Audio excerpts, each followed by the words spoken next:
আষাঢ়ের পেছনে পরিচয়পত্র মাথায় হোক বা যাত্রীর মালপত্র মাথায় করে ট্রেন ধরানো হোক, সবই ঢাকার কেরামতি।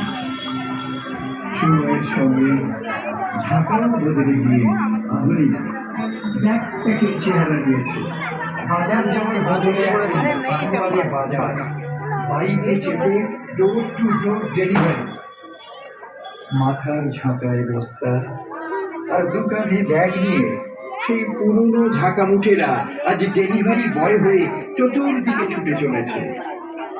তবে বাইরের রূপ বদল হলেও জীবনের লড়াইটা কিন্তু থেমে থাকেনি। এই বেঁচে থাকার লড়াই, এই সংগ্রামের শক্তি তো স্বয়ং মা জগদম্বা।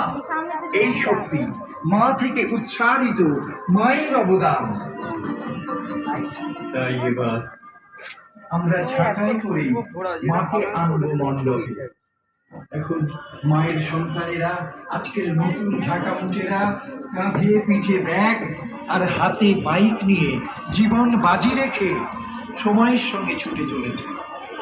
তাদের চলমান শ্রমের ইতিহাসটাই লেখা থাক তাদের মায়ের মণ্ডপ। নমস্কার। বর্ষে স্বাগত।